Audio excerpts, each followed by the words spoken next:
Namun Presiden Joko Widodo menegaskan, meskipun sedimen laut seperti pasir, hal ini bukan pasir laut yang diizinkan untuk diekspor. Presiden menekankan beda antara sedimen dan pasir laut.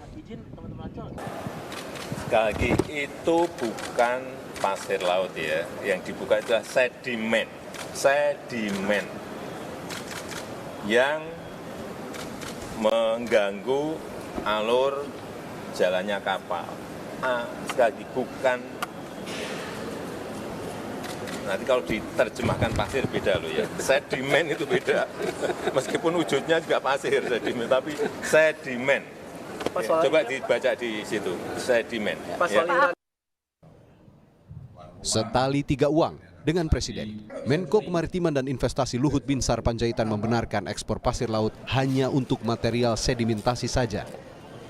Ya itu betul, tapi sekarang sudah kita hitung betul. Jadi kalau permohonan itu cuma sedimen. Jadi tadi sedimen yang harus didalamkan, karena kalau tidak nanti kapal juga bisa nyangkut. Jadi kita betul-betul teliti dan teknologi sekarang kita akan bisa mengawasi dengan tertib. Dibudaya kembali ekspor pasir laut itu, apakah itu ada hubungannya dengan investasi pasir laut?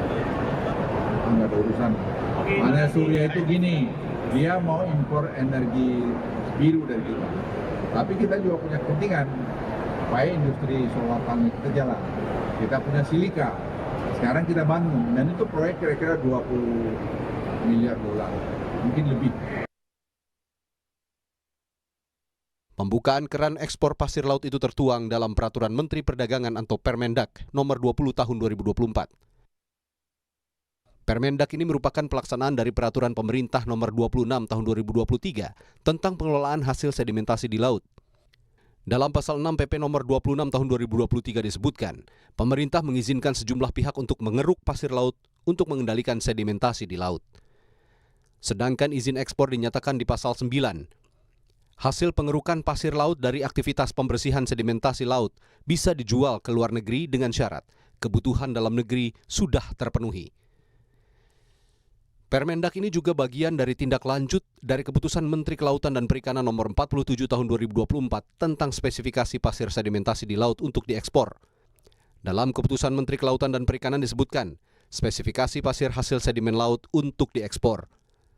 Di ketentuan ini disebutkan soal ukuran butiran persentase kerang, kadar maksimum kandungan emas, perak, atau bahan mineral lainnya. Sebelum dilarang pasir laut di Kepulauan Riau, sebagian besar diekspor ke Singapura. Data Kementerian Perdagangan menyebutkan, volume ekspor pasir laut dari Kepulauan Riau diperkirakan mencapai 250 juta meter kubik per tahun. Pasir laut yang diekspor dari Indonesia sebagian besar digunakan untuk reklamasi daratan di Singapura. Dengan impor pasir laut dari Indonesia, luas wilayah Singapura menjadi semakin luas. Luas Singapura sebelum merdeka dari Malaysia mencapai 578 km persegi. Per Juni 2024, luas wilayah Singapura bertambah menjadi 735,6 km persegi atau bertambah 157,7 km persegi. Izin ekspor pasir laut telah dilarang sejak era pemerintahan Presiden Megawati 20 tahun lalu. Larangan diberlakukan karena eksploitasi pasir laut berdampak buruk terhadap lingkungan. Wahana Lingkungan Hidup Indonesia atau WALHI sebut rencana ekspor pasir laut salah kaprah dan makin merusak lingkungan. Pemerintah seharusnya membenahi kawasan hulu yang menyebabkan sedimen pasir menumpuk, bukan justru membuka keran ekspor pasir laut. Kalau kita perhatikan gambar ini, itu yang kotak merah, itu adalah wilayah pertambangan PT Freeport di Papua. Oke? Nah, yang warna biru itu adalah wilayah pembuangan tailing atau limbah ya dari pertambangan PT Freeport yang berlangsung sejak lama sekali. Lalu yang warna kuning itu adalah sedimentasi yang berakhir di wilayah pesisir dan laut. Nah, pertanyaannya adalah, kalau pemerintah ingin mengeruk sedimentasi yang ada di laut, tetapi tidak menyelesaikan, tidak menghentikan pertambangan di darat, apakah akan selesai? Tentu tidak. Karena sumbernya berasal dari darat. Jadi kalau pemerintah mau menyelesaikan soal sedimentasi yang dianggap menghalangi wilayah pelayaran, wilayah nelayan, itu justru diselesaikan di darat. Stop pertambangannya.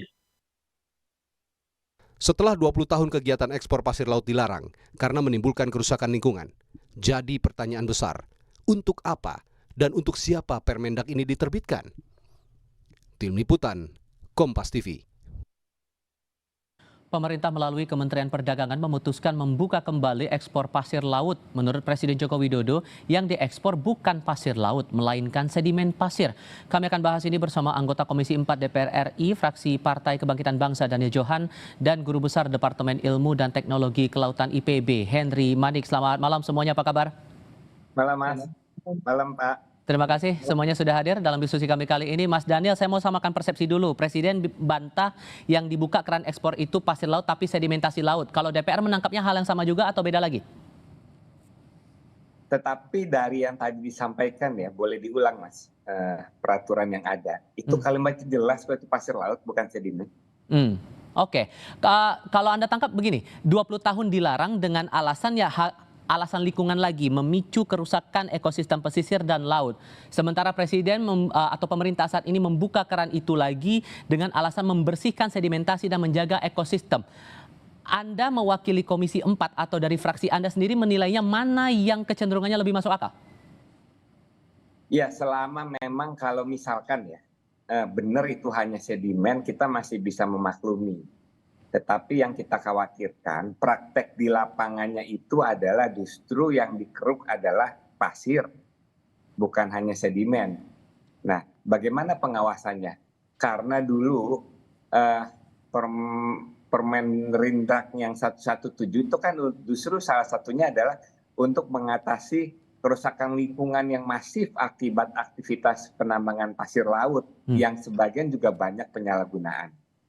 Nah, sekarang kita ingin mempertanyakan aja sejauh mana pengawasan itu nanti berjalan, ya. Dan bahwa untuk memastikan yang diambil itu hanya sedimen, tetapi bagaimana kalau ternyata sedimen hanya sebagai alasan, tetapi mayoritas yang diambil adalah mengeruk pasir laut. Dengan banyaknya kritik terutama dari kalangan aktivis lingkungan yang menilai bahwa tetap saja yang walaupun kemudian yang diambil sedimentasi lautnya, tetap itu mengancam kerusakan lingkungan. Sejauh mana analisis DPR dengan analisis kritis dari para aktivis lingkungan ini? Ya, itu yang kita khawatirkan karena akan banyak ya kerusakan yang kita khawatirkan, adanya degradasi untuk terumbu karang, adanya erosi pantai, adanya gangguan habitat laut, adanya penurunan populasi spesies, gangguan terhadap jaringan makan laut, yang semua ini akan menimbulkan masalah bagi nelayan-nelayan. Ya. Juga adanya pulau-pulau kecil pesisir yang hilang sejak 20 tahun yang lalu, makanya penambangan pasir itu dilarang, itu bisa terulang lagi. Akhirnya nanti negara lain semakin luas, Indonesia semakin hilang dari peta bumi. Dan yang paling kita khawatirkan adalah penambangan pasir laut ini akan memperparah dampak iklim, krisis iklim di Indonesia. Apakah bisa saya katakan bahwa PKB posisinya menolak adanya kebijakan ini? Kita belum sampai posisi menolak, tetapi kita ingin bertanya dulu karena Komisi 4 tidak diajak bicara, tidak bersama-sama membahas ini. Kita ingin tahu kepastiannya itu seperti apa. Ya. Yang kita ingin memastikan adalah apapun kebijakannya, itu bisa menjamin dampak-dampak yang tadi saya sebutkan tidak muncul. Tetapi kalau dampak-dampak itu muncul, ini menjadi kebijakan yang sangat merugikan, bukan hanya bagi nelayan, bagi rakyat, bagi Indonesia. Karena namanya perubahan lingkungan, kerusakan lingkungan itu, begitu sudah kejadian, wah itu nilai kerugiannya sangat besar. Puluhan tahun kita membangun menjadi tidak ada artinya dan rusak begitu bencana datang. Kalau kemudian Anda mengaku tidak diajak bicara, berarti dua peraturan dari Menteri Perdagangan, Permendak 20 2024 dan Permendak 21 tahun 2024 yang menjadi basis aturan dari izin ekspor sedimentasi laut ini, Anda sudah melihat itu dan sejauh mana Anda mencermati itu? Yang kita permasalahkan memang kalau Permendak bukan di Komisi 4, itu ada di Komisi 6. Oke. Ya. Tetapi peraturan Permendak ini juga atas hasil dorongan dari Kementerian Kelautan dan Perikanan. Nah itu yang dalam konteks itu Komisi 4 tidak diajak bicara untuk membahas secara mendalam, untuk bersama-sama memutuskan sehingga kebijakan yang ada itu menjadi kebijakan yang terbaik dan bukan yang dampak rusaknya malah lebih besar daripada manfaat yang kita peroleh. Oke. Pak Henry, saya ke Anda kalau begitu. Dengan alasan Presiden bahwa izin ekspor dari sedimentasi laut ini untuk pembersihan sedimentasi dan menjaga ekosistem. Masuk akalkah menurut Anda, Pak Henry? Ya, makanya kita lihat dulu definisinya. Jadi kalau definisi sedimen laut itu kan bahan yang tidak larut dengan air.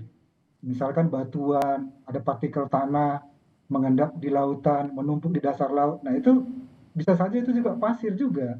Ya, jadi nah ini jadi sedangkan sedimen itu ya bisa pasir ya, nanti kalau ada yang halus ya nanti hal-hal yang ini ya batu-batuan, partikel. Jadi nah ini kan bisa juga sisa organisme laut ya, termasuk vulkanisme bawah laut. Nah ini yang seperti mana yang disebutkan dengan sedimen. Nah di sisi lain kalau yang dikatakan penambangan pasir laut yang untuk daerah-daerah muara sungai itu sih saya setuju ya, karena kan di situ pendangkalannya sangat tinggi sekali, sedimentasinya sangat bahasa kami sedimentasinya sangat tinggi sekali. Jadi itu silakan dikeruk ya, karena di situ juga sangat dinamis perairannya. Tapi kalau misalkan di daerah-daerah dekat pelabuhan, untuk alur pelabuhan ya, kalau terjadi pendangkalan kan kapal nggak bisa masuk. Nah itu boleh dikeruk ya, termasuk nanti di jalur-jalur lintas antar pulau misalkan terjadi pendangkalan. Dari sisi kelautan misalkan hidrografi, nah memang itu berbahaya untuk pelayaran. Jadi memang kita lihat dulu konteksnya di daerah mana ya kan penambangan sedimen ini atau pasir ini akan dilakukan ya. Nah itu kan belum jelas juga itu disebutkan begitu ya. Sehingga menurut Anda harus ada zona khusus untuk melakukan ekspor itu tadi? Iya betul. Karena kalau tadi disampaikan oleh Mas Daniel juga kan sesuai dengan aturan-aturan ya kita sudah tahu misalkan daerah-daerah tertentu yang misalkan memang di situ tempatnya perikanan ya, kemudian nanti ada terumbu karang, nah kemudian ada tadi padang lamun. Nah itu sangat riskan terhadap lingkungan laut ya, karena akan merusak ekosistem, produktivitas perairan ya. Tapi kalau misalkan daerah pelabuhan yang memang sudah terjadi pendangkalan, sedimentasi tinggi, muara sungai yang juga sedimentasi tinggi, itu silakan untuk dilakukan pengerukan. Itu tadi, ya itu. Oke, begini juga. Kita karena sudah 20 tahun ini di stop kerannya untuk ekspor pasir laut atau sedimentasi laut, apapun lah itu namanya. Belajar dari pengalaman sebelum-sebelumnya Pak Henry, Anda menangkap apa kesalahan yang kerap muncul kalau ekspor pasir laut atau ekspor sedimentasi laut ini tetap dijalankan tanpa pengawasan ketat, tanpa detail-detail kebijakan khusus di balik kebijakan itu? Iya. Jadi gini, kalau kita misalkan melakukan eksplorasi atau penambangan ya, tentu kan kita harus melihat ada di situ amdalnya ya, analisis mengenai dampak lingkungan. Nah ini bisa nanti dari sisi katakanlah lingkungan lautnya, kemudian siapa tadi yang pengguna laut itu sendiri ya, termasuk tadi nelayan dan sebagainya. Jadi konsepnya selain lokasinya, bagaimana amdal itu sendiri.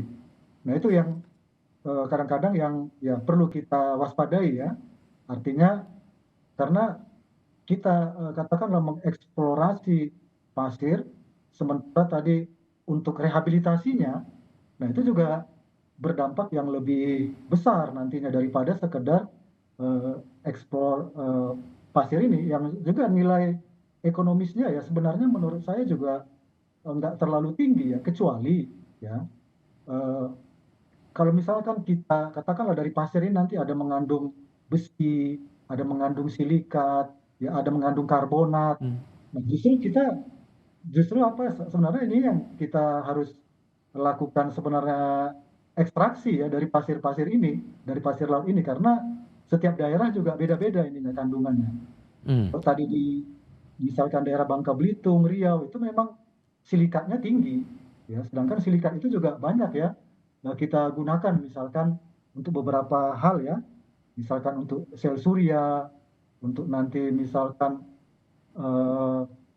bahan semikonduktor. Nah itu artinya dibandingkan dari material pasir itu sendiri. Oke. Selain material itu, sorry saya potong. Selain material itu juga ada syarat kalau kemudian ekspor sedimentasi laut ini dibuka kembali selama kebutuhan dalam negeri tercukupi. Menurut Anda Pak Henry, ukuran tercukupinya itu sudah jelas atau belum dalam aturan yang ada sekarang? Iya. kalau tadi yang ditayangkan itu apa yang saya baca masih belum jelas ya.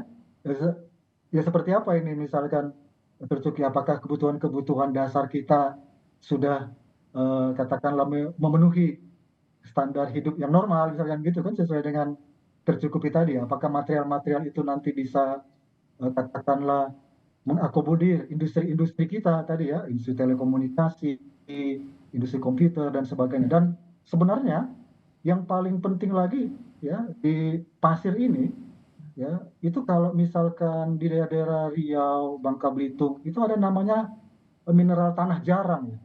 Jadi rare earth material itu ya, REE itu yang sebenarnya untuk bahan radioaktif. Nah, itu justru ini sebenarnya lebih bagus kalau kita eksplor lebih detail sebenarnya itu ya. Itu. Jadi untuk energi baru terbarukan lah sebenarnya. Listrik, industri IT itu sebenarnya eksplorasi itu yang masih belum dilakukan ya, daripada hanya sekedar katakanlah pasir itu sendiri ya. Oke. Mas Daniel, kalau menangkap syarat itu tadi, kebutuhan dalam negeri harus tercukupi baru ekspor bisa dilakukan. Menurut Anda mewakili fraksi atau komisi begitu, detail untuk syarat itu sudah cukup jelas atau belum? Ya belum. Ya sejauh yang disampaikan, ya tentu itu akan menimbulkan banyak pertanyaan. Maksudnya ukurannya apa, maksudnya apa, itu harus diperjelas tentunya ya. Dan saya juga belum tahu apakah memang di dalam peraturan itu sudah dijelaskan secara detail atau masih butuh multi tafsir. Oke. Ditambah lagi kita juga belajar dari kasus di wilayah Kepri, bahkan sudah dilaporkan Pulau Nipah yang jadi patok batas Indonesia Singapura imbas dari ekspor pasir laut itu tadi tenggelam. Itu imbas yang cukup signifikan dan itu juga menjadi kekhawatiran DPR kalau ini tidak diatur secara ketat. Sangat, artinya nanti yang saya bilang Indonesia pelan-pelan pulau-pulaunya hilang dari peta dunia. Ya, sementara negara lain semakin luas, kita semakin hilang. Nah, artinya kan bukan hanya setelah kebutuhan Indonesia itu terpenuhi, tetapi setelah bahkan dampaknya adalah wilayah kita semakin berkurang dan hilang. Mitra Anda dari Kementerian Kelautan dan Perikanan sudah memberikan penjelasankah sejauh ini soal aturan ekspor pasir laut atau sedimentasi laut ini, Mas Daniel? Belum ada pembahasan secara menyeluruh masalah ini. Secara formal maupun informal belum ada dibuka pembahasan soal itu? Ya, belum. Oke, dengan begitu apakah kemudian ada rencana dari DPR atau dari komisi untuk membahas lebih detail entah bersama KKP atau mungkin barengan juga dengan Kementerian Perdagangan? Tentu pasti ya dengan KKP itu tentu pasti ya, nanti komisi akan mengajukan usulan rapat kerja bersama. Tetapi kalaupun periode DPR saat ini secara jadwal sulit, kita berharap itu tetap menjadi komitmen bersama, tidak dibatasi oleh periodisasi ya. Karena bagaimanapun ini persoalan sangat penting mengenai nasib Indonesia ke depan, luas tanah, luas wilayah, luas kedaulatan maupun dampak-dampak yang kita khawatirkan itu terjadi bila ini dilakukan secara masif dan tidak terkendali. Soal lingkungan ini masalah kelangsungan hidup banyak orang terutama warga negara Indonesia yang berada di sekitar wilayah pesisir. Mas Daniel Johan dari PKB terima kasih banyak sudah berbicara bersama kami. Pak Henry juga terima kasih banyak sudah berbicara bersama kami. Sehat selalu semuanya. Selamat malam. Ya, selamat Mas. Terima kasih.